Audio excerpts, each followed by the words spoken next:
Bab 2158, lakukan apa yang kukatakan. Pada saat ini, jumlah anggota yang tersisa dari pasukan berdarah dingin sekitar 2.500 orang. Namun, mereka tidak tahu apa yang terjadi di depan mereka. Agus, yang awalnya rendah hati di depan mereka, tiba-tiba menjadi begitu kuat. Ada yang salah. Sial!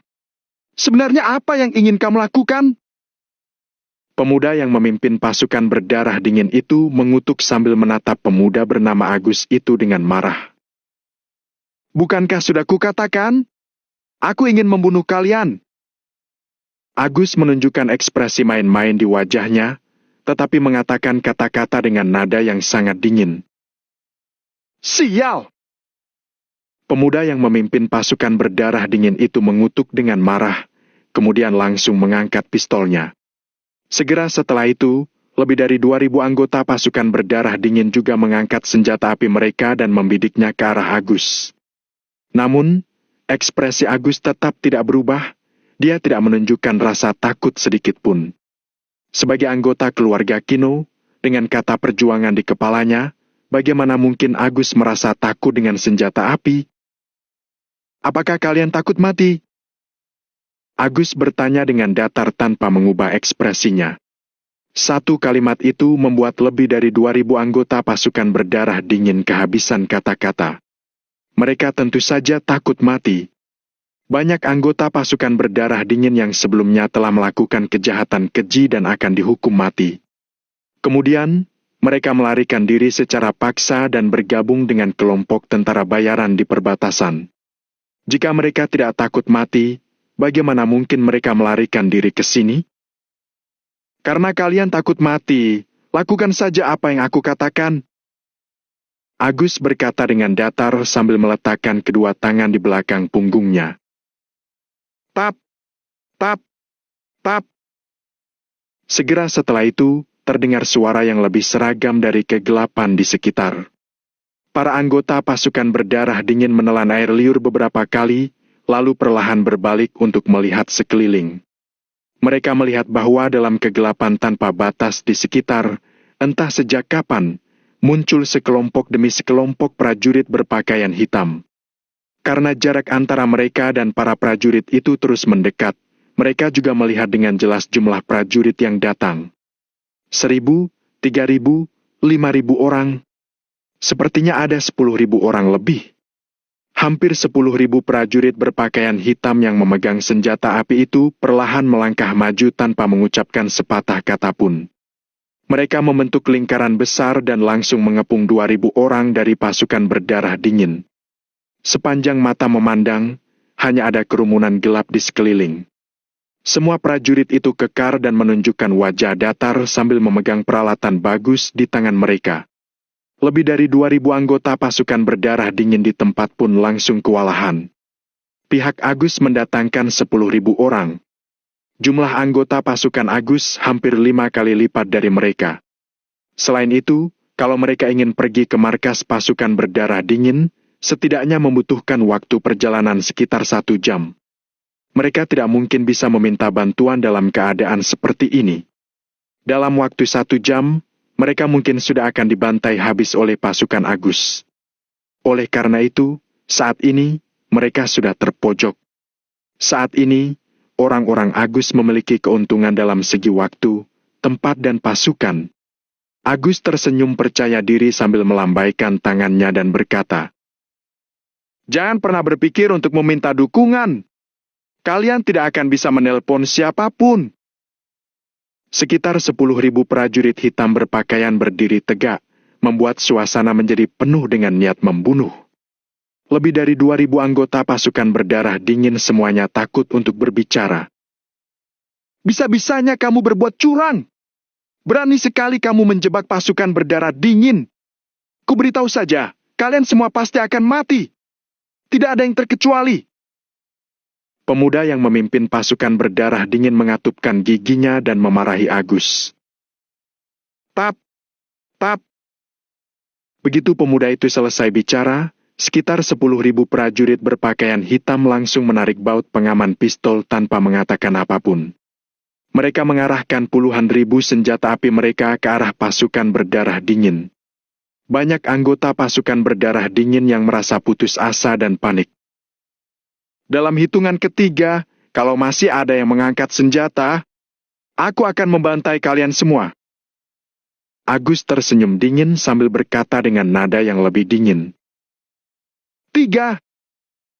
Tanpa menunggu respons dari pasukan berdarah dingin, Agus langsung memulai hitungan mundur. Shos! Shos! Shos! Setelah Agus menghitung mundur, lebih dari 1.000 anggota pasukan berdarah dingin pun meletakkan senjata mereka. Pada saat ini, tidak ada yang mau ditembak mati begitu saja. Di hadapan puluhan ribu prajurit bersenjata lengkap seperti ini, mereka tidak mampu untuk berkutik.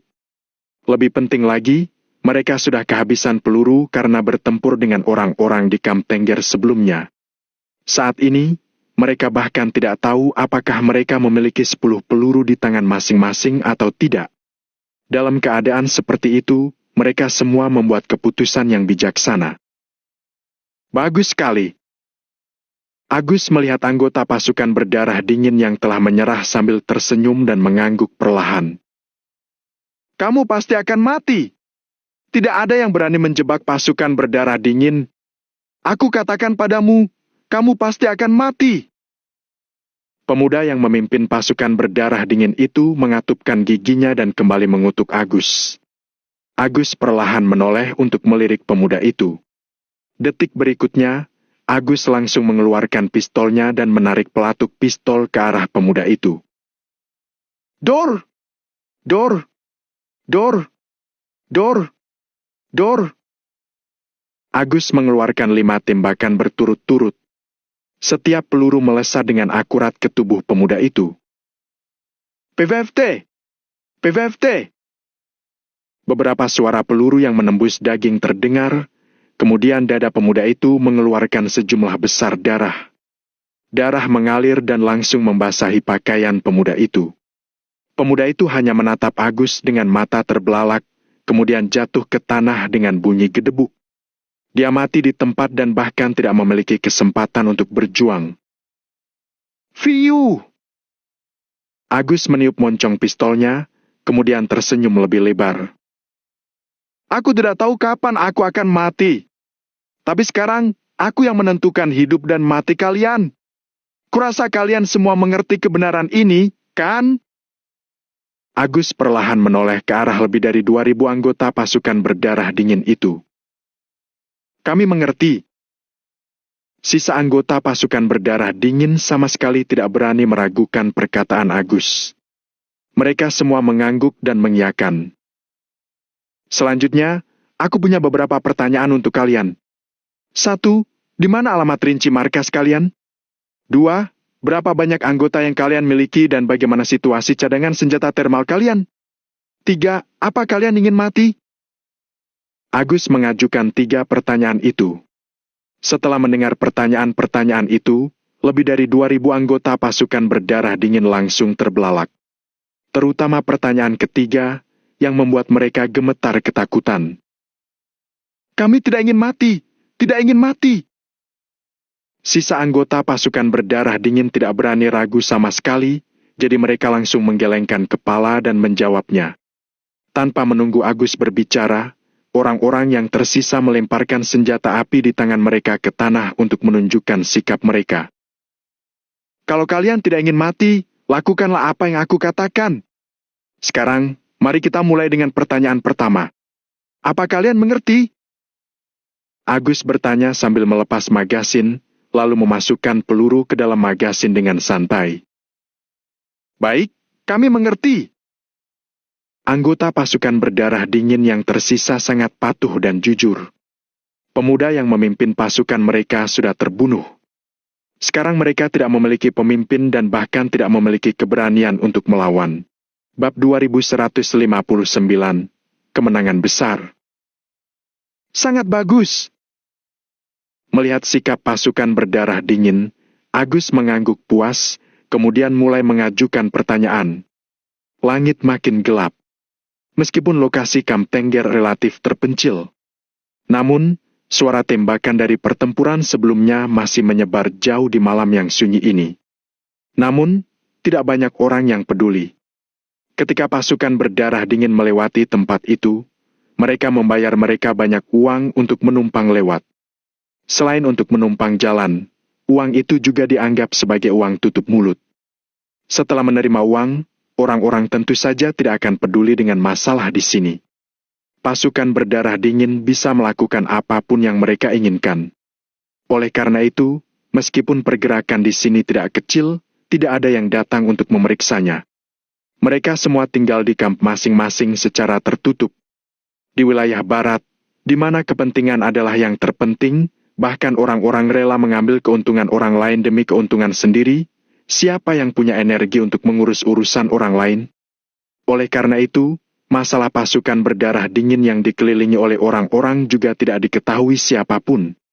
Siapa sangka bahwa belasan orang, puluhan orang, bahkan paling banyak ratusan orang, tim kecil yang tidak mereka anggap sebelumnya itu, sebenarnya adalah satu komplotan. Pada saat kritis, orang-orang yang menyebut diri mereka sebagai tentara lepas itu langsung berkumpul dan membentuk kekuatan yang dahsyat. Pukul 9,3 malam, terdengar suara keras lagi di kamp Tengger. Suara tembakan ini menarik perhatian banyak orang. Seharusnya pertempuran pasukan berdarah dingin sudah berakhir. Kenapa tiba-tiba ada suara tembakan? Oleh karena itu, banyak pasukan bersiap mengirim orang untuk memeriksanya. Namun, sebelum mereka bisa keluar dari kamp, mereka melihat bahwa ribuan orang dari pasukan berdarah dingin sudah mulai kembali. Hei, apa yang terjadi dengan tembakan barusan? Seorang prajurit di kamp berteriak pada pasukan berdarah dingin. Kamp Tengger berbuat curang. Mereka masih mempunyai sebuah pasukan di luar. Saat kami hendak kembali, dia justru menyerang kami dari belakang. Kemudian, kami pun bertarung dengan mereka sekali lagi. Seorang pria dari pasukan berdarah dingin tersenyum mencemooh sambil menjelaskan dengan santai. Mendengar itu, semua orang baru mengerti, lalu mengangguk dan berhenti bertanya.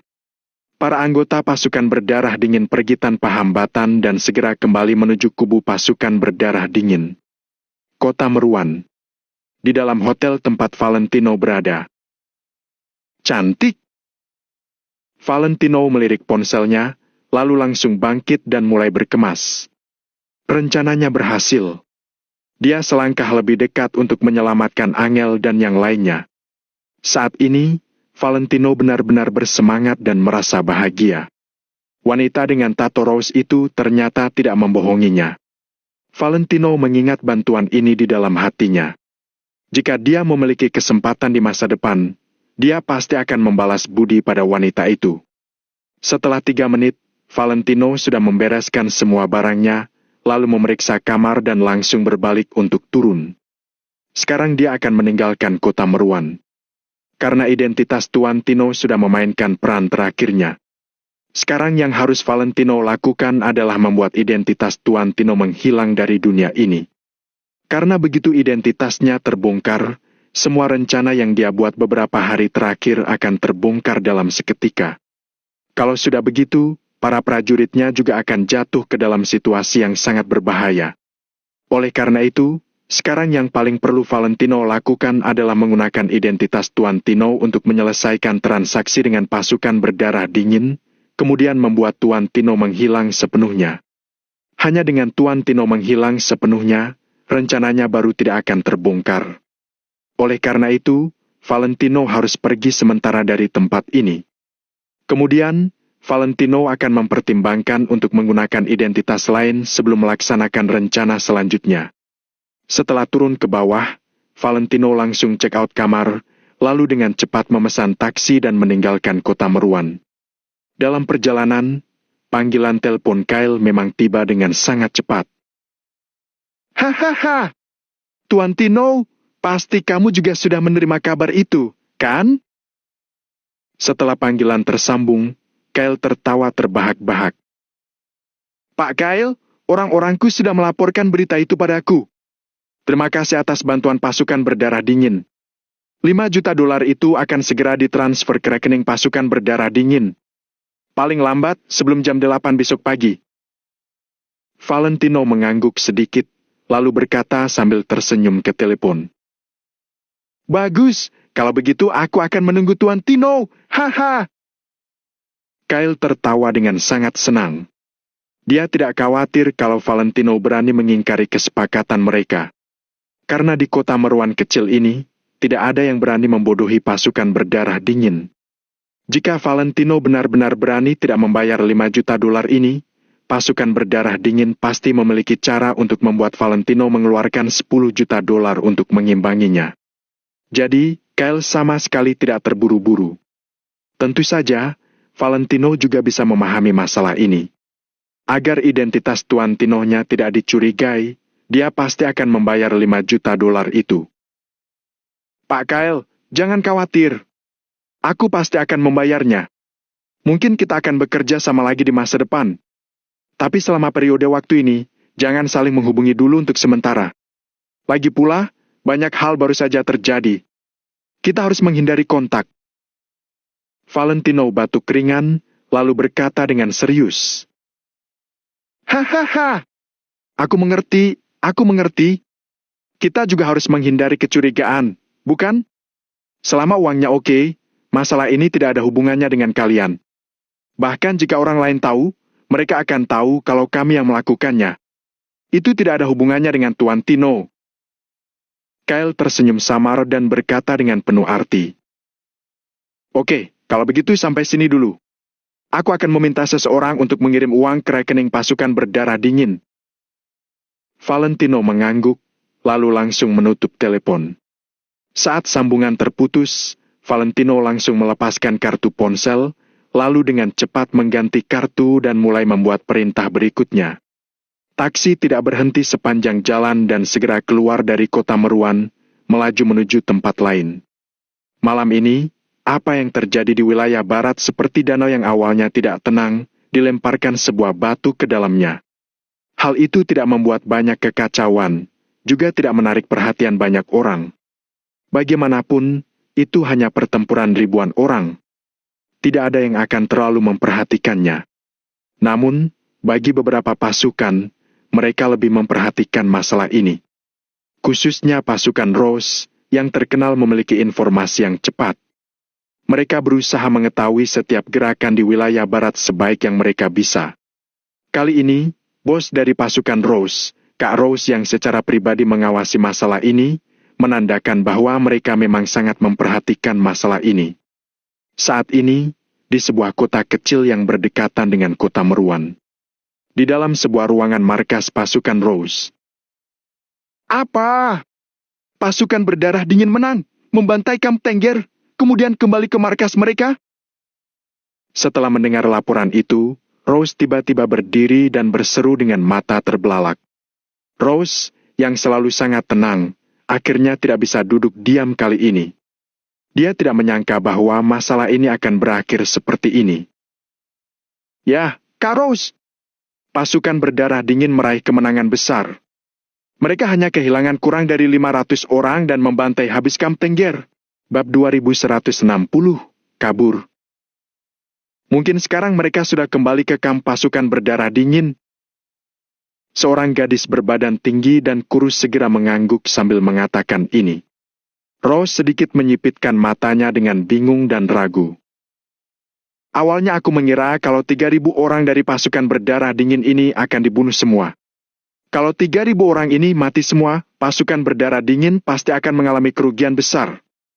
Tapi, saat ini, Rose benar-benar bingung.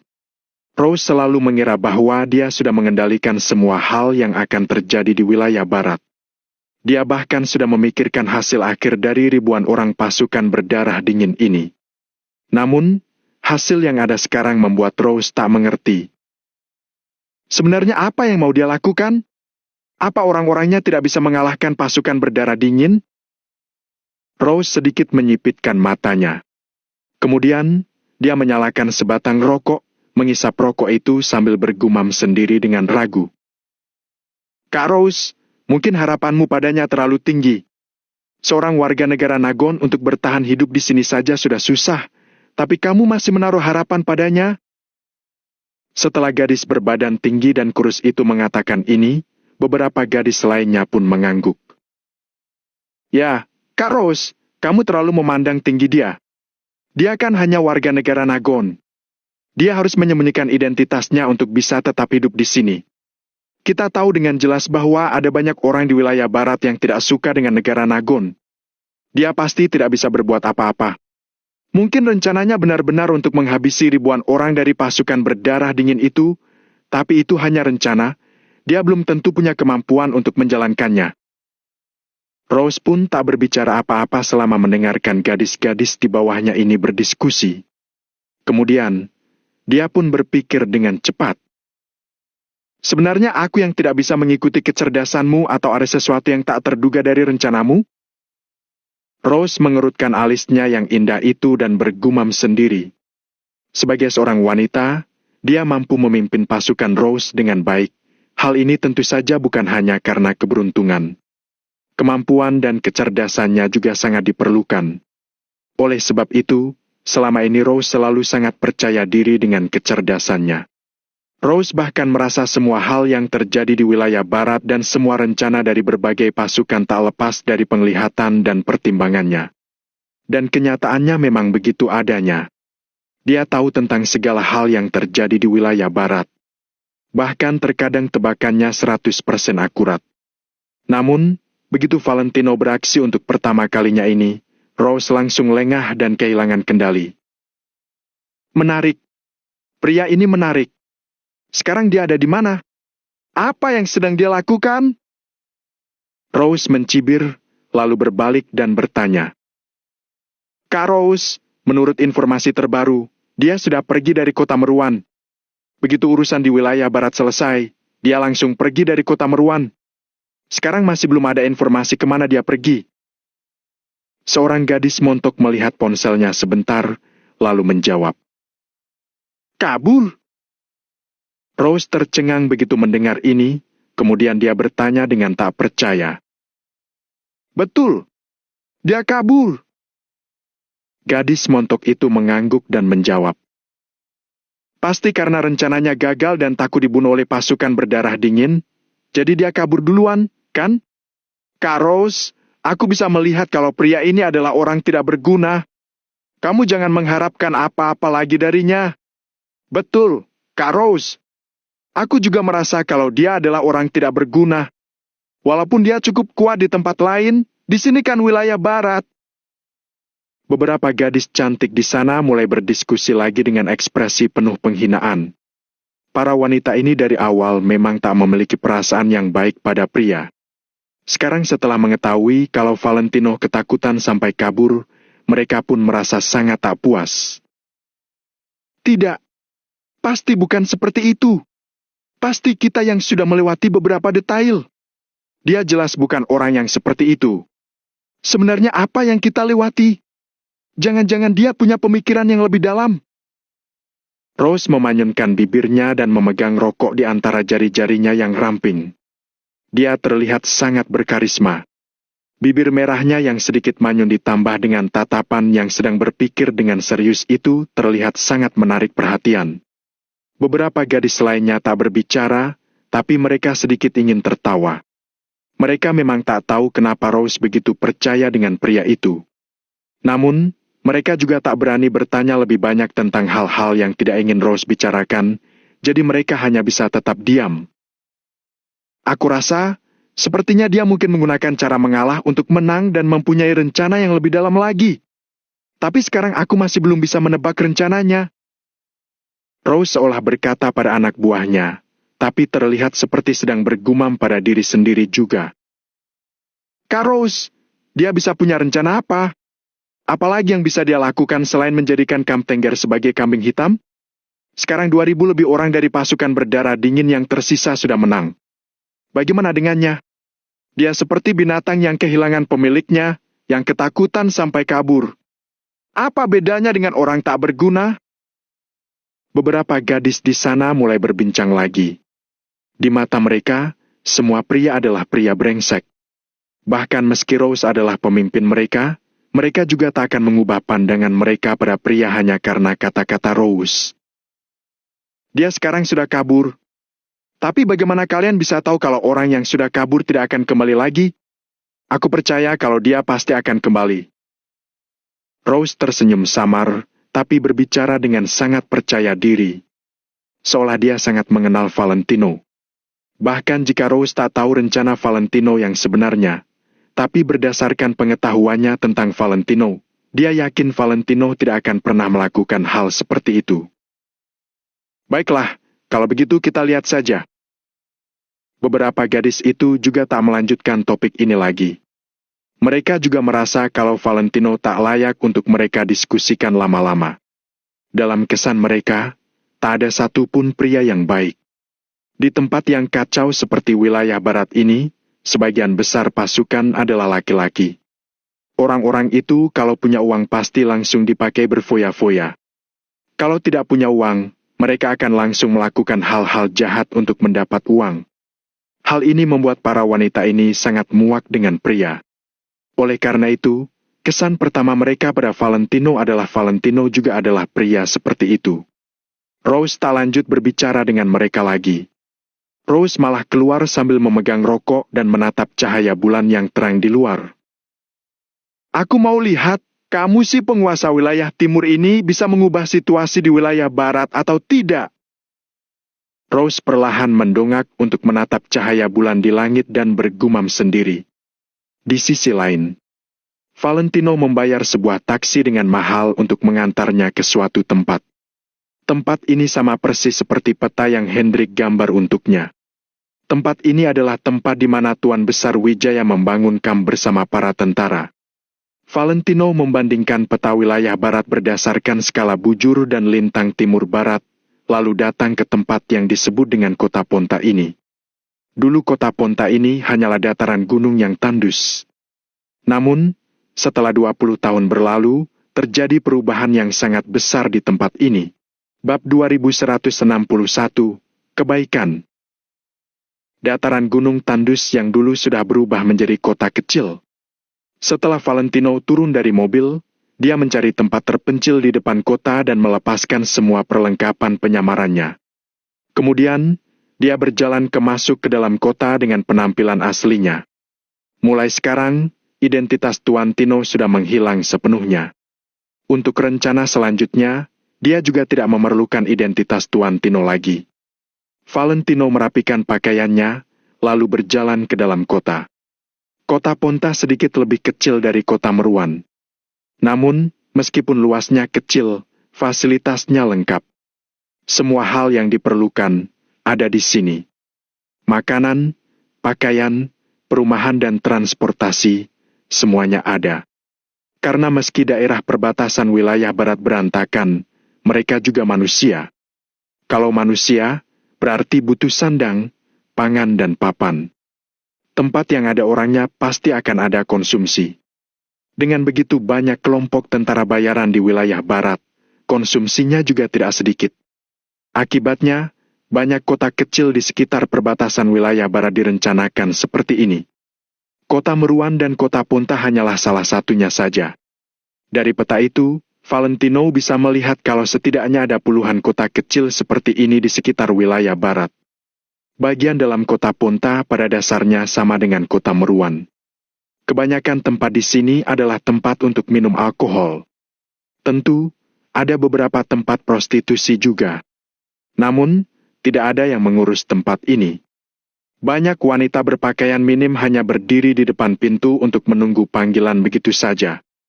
Saat berjalan di jalanan, Valentino menarik perhatian banyak orang.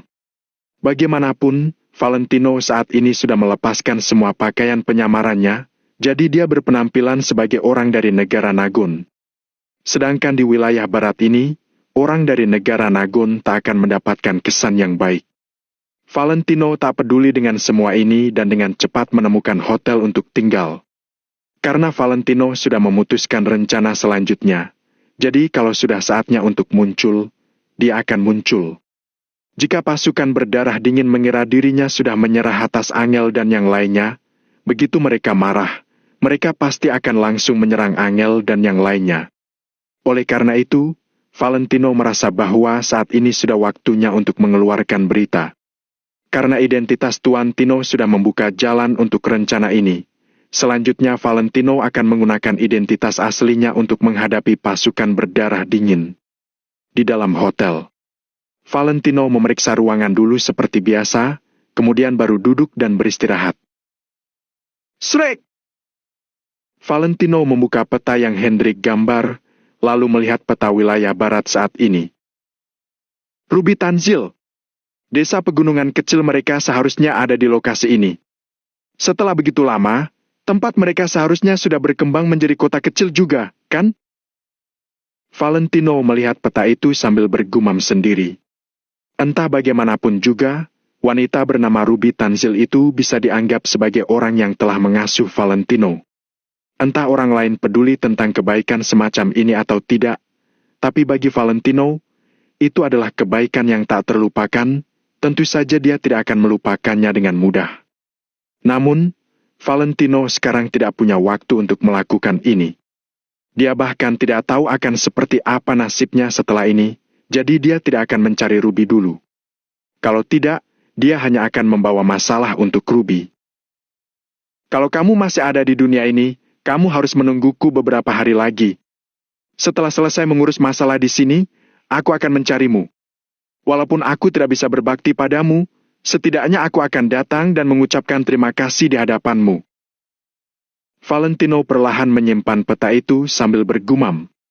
Tak lama kemudian, Richard sudah mengirimkan uang senilai $5 juta lagi atas nama perusahaan bohongan sebelumnya ke nomor rekening Kyle.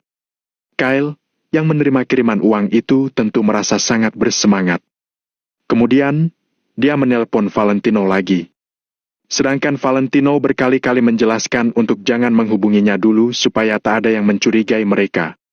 Kyle menunjukkan kalau dia mengerti, kemudian menutup telepon itu sambil tersenyum. Setelah itu, Valentino langsung menghancurkan kartu nomor ponselnya. Dia membuang semua hal yang berhubungan dengan identitas Tuan Tino seperti pakaian, wig, kacamata berbingkai emas dan yang lainnya. Kini identitas Tuan Tino benar-benar hilang dari wilayah barat. Selanjutnya, Valentino hanya perlu menunggu hasil dari rencananya itu. Malam itu berlalu dengan tenang. Kerja sama antara pasukan berdarah dingin dan Tuan Tino juga berakhir untuk sementara waktu. Selanjutnya, saat Valentino sedang mempersiapkan rencana, pasukan berdarah dingin juga tidak menganggur. Bagi mereka, Angel dan yang lainnya sebenarnya tak berharga. Namun, mereka bisa menukar Angel dengan semua aset Valentino. Oleh karena itu, tujuan akhir mereka tetaplah uang milik Valentino. Namun, sampai sekarang Valentino masih belum muncul juga, jadi mereka masih belum melihat uang milik Valentino itu. Alhasil, Kyle dan Gaston dari pasukan berdarah dingin tak bisa tenang. Kalau Valentino benar-benar menyerah untuk menyelamatkan Angel dan yang lainnya, rencana awal mereka akan benar-benar hancur.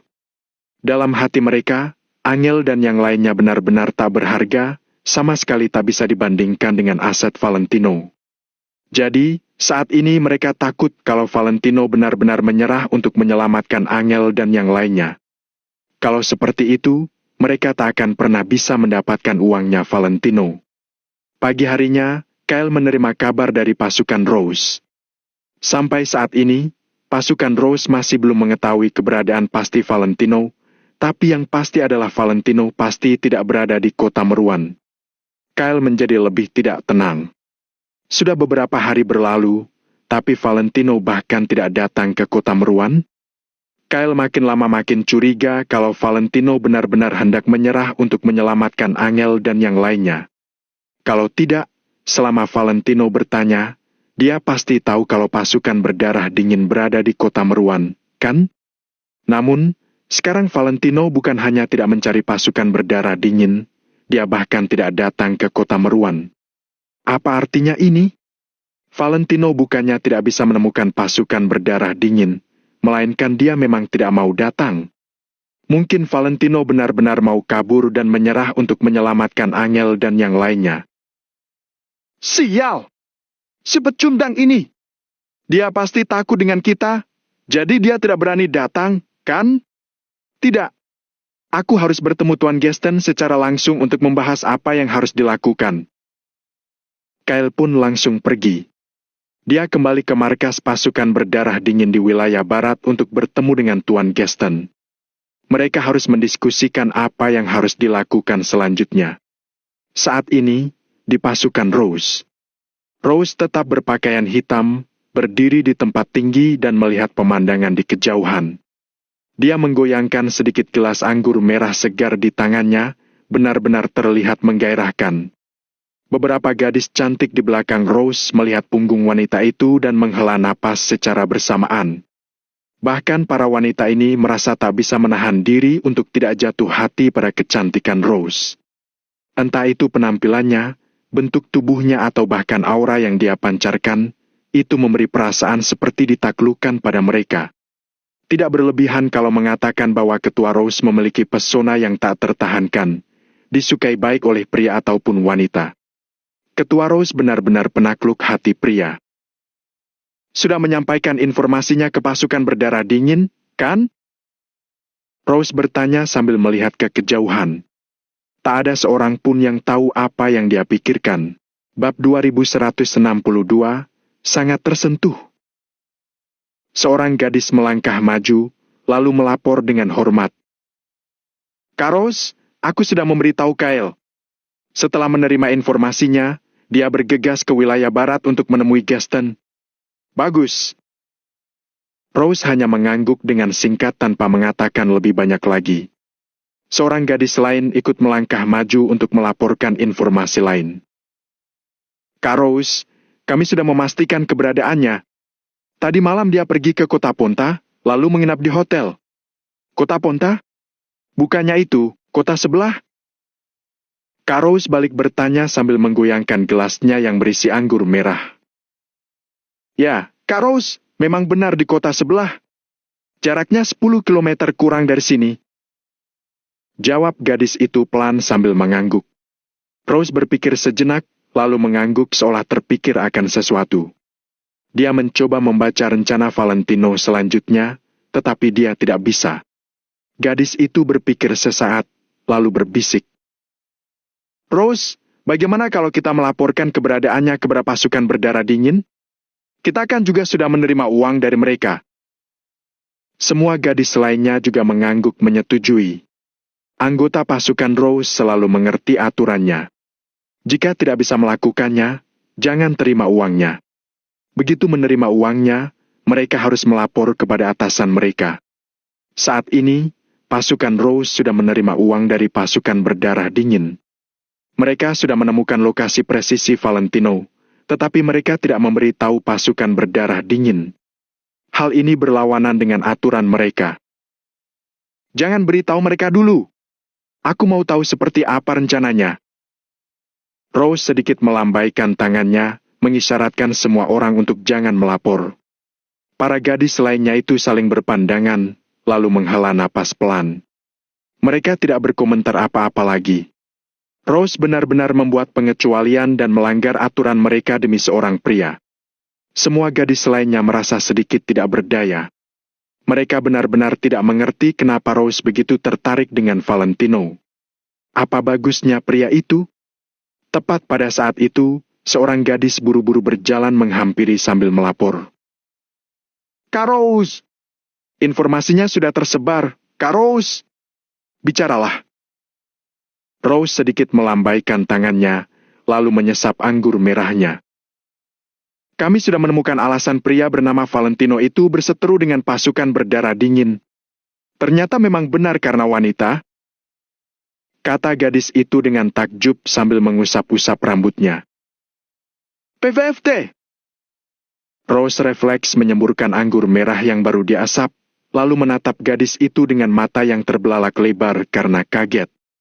Semua gadis di belakangnya juga membelalakan mata mereka terlihat sama kagetnya. Ya ampun, ternyata benar-benar karena seorang wanita?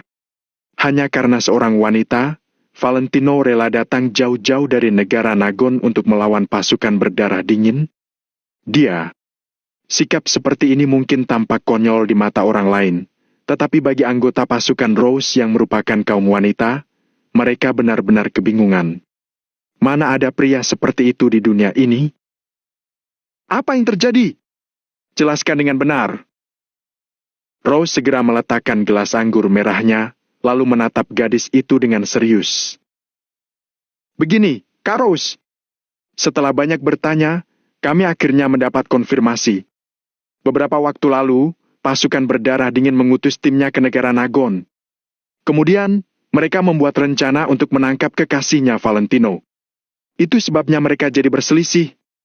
Pasukan berdarah dingin pasti memaksa Valentino untuk datang ke wilayah barat sendirian. Kata gadis itu seraya menjelaskan informasi yang dia temukan dengan cepat. Ucapannya itu membuat suasana menjadi hening. Mereka benar-benar tidak percaya kalau ada pria yang rela menghadapi pasukan berdarah dingin sendirian demi wanitanya. Bawahan Rose mungkin tidak begitu banyak terpengaruh karena mereka memang tidak begitu mengenal Valentino. Hanya Rose yang mengetahui betapa menyeramkannya identitas Valentino. Dia adalah penguasa wilayah timur. Lebih tepatnya, penguasa mutlak wilayah timur. Selain itu, walaupun informasi terkait perpecahan yang terjadi di wilayah selatan ditutup rapat-rapat, Rose menduga itu pasti ada hubungannya dengan Valentino. Jangankan wilayah selatan, bahkan di wilayah timur saja, 100.000 lebih tentara yang ada di sana berada di bawah kendali Valentino. Kekuasaan Valentino benar-benar mengerikan. Jika Valentino mau, wanita mana yang tidak bisa dia dapatkan dengan statusnya? Namun, Valentino bahkan rela meninggalkan segalanya demi seorang wanita. Dia bahkan sampai datang ke wilayah barat sendirian untuk menghadapi pasukan berdarah dingin. Hal ini, apa mungkin ada hal seperti ini? Semua gadis yang mengikuti Rose pun ikut berdiskusi. Ini sungguhan. Di dunia ini ada pria seperti itu. Dia sampai ke sarang musuh sendirian demi wanitanya. Ini, apa memang dia berbeda sekali dari kaum pria kebanyakan? Beberapa gadis itu saling berpandangan, kesan mereka terhadap Valentino berubah jauh. Pada dasarnya, semua anggota pasukan Rose membenci kaum pria. Bahkan tidak berlebihan untuk mengatakan bahwa setampan apapun seorang pria, mereka tetap bukanlah siapa-siapa bagi para anggota pasukan Rose. Namun, jika benar Valentino sanggup berkorban sampai sejauh itu demi seorang wanita, mereka semua merasa sangat tersentuh. Haf! Setelah terdiam cukup lama, Rose menghela napas, lalu bangkit berdiri dengan tegak. Sekali lagi, nama Valentino membuat perasaannya bergejolak. Namun, Rose tidak menyadari sorot kekecewaan yang terpancar dari matanya. Ternyata dia sudah punya kekasih, ya. Tapi, aku kaget sekali dia sanggup bertindak sejauh ini hanya untuk wanitanya. Rose menghela napas lagi, lalu duduk perlahan kembali di kursinya. Kak Rose, akhirnya aku mengerti kenapa kamu menganggapnya begitu istimewa. Ya, Kak Rose, sepertinya Valentino ini memang lain dari yang lain. Para gadis yang mengikuti Rose mulai berkomentar. Tepat pada saat itu, seorang gadis yang mengenakan gaun berwarna biru pun mendengkus dengan dingin. Dia berkata dengan ekspresi menghina. Hai MPH, kalian ini bicara apa sih? Kuberitahu, ya, semua gagak di dunia ini bulunya hitam. Tidak ada yang namanya pria baik di dunia ini. Kak Sylvia, mungkin Valentino ini memang berbeda. Coba pikir baik-baik. Dia rela meninggalkan negara Nagon dan datang ke menghadapi bahaya di wilayah barat sendirian demi wanitanya. Itu sudah cukup untuk membuktikan betapa dia mencintai wanitanya itu, kan? Setidaknya, dia sanggup melakukannya. Itu berarti dia bukan pecundang. Belum sempat Rose menanggapi, para gadis di belakangnya sudah mulai berdebat dengan Sylvia. Hahaha. Sylvia tertawa. Memangnya kalian tahu apa? Dia memang datang ke sini, tapi apa yang dia lakukan? Dia sudah beberapa hari pergi ke kota Meruan, tapi dia cuma diam saja di sana dan tidak melakukan apa-apa. Setelah itu, dia bahkan berbalik kabur. Memangnya begitu cara untuk menyelamatkan wanitanya? Ucapan Sylvia langsung membuat semua gadis di sekeliling berhenti berdebat. Bagaimanapun juga, perkataan Sylvia memang ada benarnya. Tidak ada yang bisa membelah sikap Valentino yang melarikan diri. Bab 2163, Takut Mati. Pada akhirnya, beberapa gadis itu hanya menundukkan kepala mereka. Mereka tidak mengatakan apa-apa lagi. Kuberitahu, ya, aku ini sudah melihat banyak pria pecundang. Mereka itu menghalalkan segala cara demi mencapai tujuannya sendiri. Mungkin Valentino memang bergegas ke sini karena termotivasi oleh janjinya untuk menyelamatkan wanitanya. Tapi, begitu melihat betapa kuatnya pasukan berdarah dingin, nyalinya langsung ciut sehingga dia kabur. Apa aku salah? Karena tidak ada yang menanggapinya, Sylvia pun terus mencibir. Kali ini, bahkan Rose tidak bisa berdebat apa-apa. Logikanya, Valentino seharusnya bergegas menyelamatkan wanitanya yang ditangkap. Namun, dia hanya dari luarnya saja terlihat tidak sabar. Setelah tinggal di kota Meruan tempat pasukan berdarah dingin berada selama beberapa hari, Valentino ternyata putar arah dan kabur. Tentu saja sikap pengecut seperti ini sangat dikecam. Kak Rose, Kyle dari pasukan berdarah dingin juga mengatakan bahwa mereka sudah mengajak Valentino bertemu. Kyle bilang Valentino menyanggupinya. Tapi, apa hasilnya? Dia bahkan tidak menampakkan batang hidungnya untuk bertemu dengan pasukan berdarah dingin. Apa makna dari sikapnya ini sudah terbaca dengan jelas, kan? Valentino itu payah dan pengecut. Dia bahkan tidak berani menyelamatkan nyawa wanitanya yang tertangkap. Bukankah dia itu benar-benar pecundang? Makin berbicara, Sylvie makin marah pula. Seolah-olah dia sedang membicarakan masa lalunya, wajah Sylvie sampai merah padam saking marahnya. Bagaimana kamu bisa tahu bahwa dia tidak akan kembali? Menurutku, dia punya rencana lain yang tidak kita ketahui. Rose membelah Valentino sambil sedikit menggertakkan giginya. Dia juga tidak tahu kenapa dia bersikap seperti ini. Rasanya ini semua mengalir begitu saja secara refleks. Mungkin Rose memang menganggap Valentino berbeda dari pria lain kebanyakan.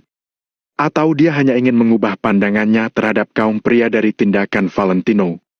Selanjutnya, tinggal lihat saja apakah Valentino akan mengecewakannya atau tidak. Jangan naif, Kak Rose. Dia itu memang niatnya mau kabur. Lihat saja nanti.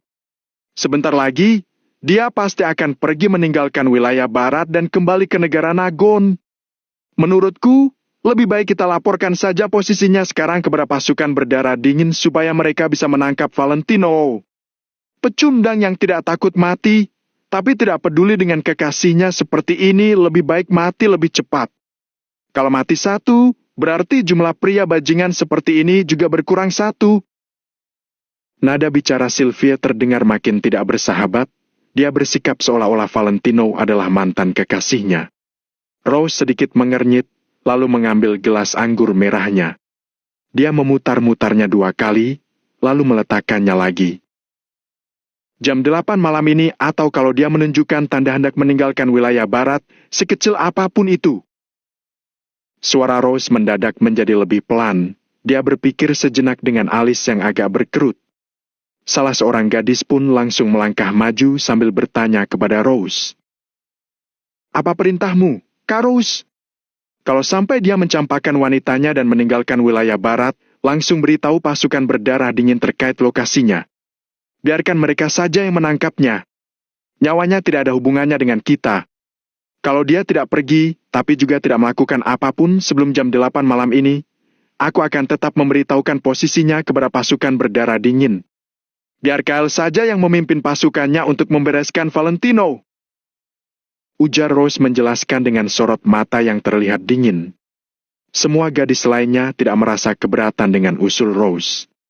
Jika Valentino memang tipe pria yang mementingkan keselamatannya sendiri dan rela mengorbankan kekasihnya, berarti Valentino lebih baik mati saja.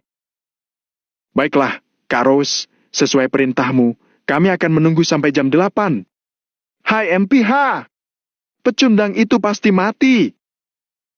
Kata Sylvia sambil menggertakkan giginya. Rose pun segera mengutus beberapa bawahannya yang andal untuk ke kota Ponta, supaya bisa mengawasi lokasi Valentino dengan saksama. Valentino lah yang harus memilih dia sendiri mau hidup atau mati. Waktu berlalu. Saat ini, jam menunjukkan pukul 2 siang. Di dalam kamar hotel Kota Punta tempat Valentino menginap. Semenjak bangun, Valentino menghabiskan sepanjang hari ini dengan berkomunikasi bersama para bawahannya. Valentino sudah tahu apa yang harus dia ketahui. Kemudian, Valentino menulis dan menggambar sesuatu di selembar kertas sesuai dengan informasi yang dia dapatkan. Valentino mencantumkan dengan sangat jelas terkiat kesenjangan kekuatan di antara kita dan pihak lawan, serta keuntungan dan kerugian yang kedua belah pihak alami. Semua itu sudah tertulis di atas kertas dengan sangat jelas. Valentino tentu saja tidak akan bersikap dengan gegabah. Masalah ini menyangkut Angel. Itu sebabnya Valentino harus menyiapkan segala sesuatunya dengan sempurna. Oke, kalau begitu, kita bisa ke langkah berikutnya. Valentino menggumamkan sesuatu seraya memegang ponselnya, lalu bersiap mengganti kartu SIM-nya supaya bisa menelepon bawahannya. Begitu rencana ini dijalankan, mungkin identitas Tuan Tino benar-benar akan ketahuan. Namun, itu tidak jadi masalah. Valentino tidak perlu mengkhawatirkan identitas Tuan Tino benar-benar lenyap dari muka bumi ini. Malam ini, aku akan memberi kalian hadiah, pasukan berdarah dingin. Cibir Valentino sambil mengganti kartu SIM ponselnya. Dert! Dert! Ponsel Valentino tiba-tiba bergetar, ada panggilan masuk untuknya.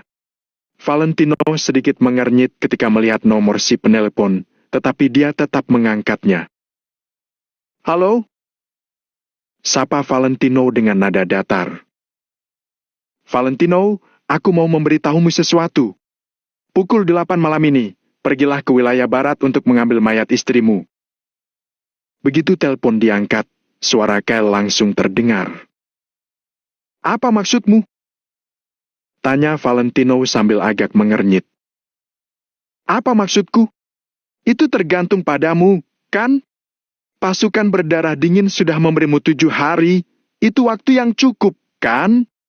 Tapi, ternyata kamu tidak tahu bagaimana menghargainya. Berani-beraninya kamu bersembunyi dan mempermainkan pasukan berdarah dingin. Kalau kamu tidak peduli dengan mereka, ya sudah.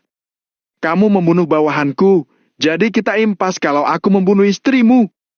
Datanglah ke wilayah barat malam nanti untuk membawa pulang mayat mereka. Kamu tidak datang pun tidak jadi masalah. Ada banyak pasukan wilayah barat yang sangat tertarik dengan mayat wanita. Mungkin kami bisa menjualnya, lumayan dapat uang. Jawab Kyle sambil tersenyum dengan dingin. Amarah Valentino langsung tersulut. Kalau kamu sampai mengusik mereka, akan kubuat kalian semua menyesal. Kuberitahu, ya. Selama mereka masih hidup, pasukan berdarah dingin juga tidak akan kenapa-kenapa. Tapi, kalau sampai terjadi sesuatu pada mereka, akan kubantai habis kalian semua dalam waktu 1 jam. Sahut Valentino sambil menggertakkan giginya, dia bahkan sampai mendadak bangkit berdiri. Pada saat yang bersamaan, perasaannya terasa gelisah. Dia hendak menjalankan langkah selanjutnya dalam rencananya, tetapi pasukan berdarah dingin ternyata bergerak pada saat yang bersamaan. Sepertinya, keberuntungan Valentino akhirnya habis. Kali ini, Valentino hanya bisa mengandalkan kemampuannya. Tidak ada lagi yang namanya keberuntungan. Hahaha, kamu sedang mengancamku? Kalau kamu mengancamku lagi, akan kubunuh si Angel sekarang juga. Dasar keparat. Ibu hamil mungkin malah lebih bergairah. Hahaha. Kyle balas memaki sekaligus menghina Valentino.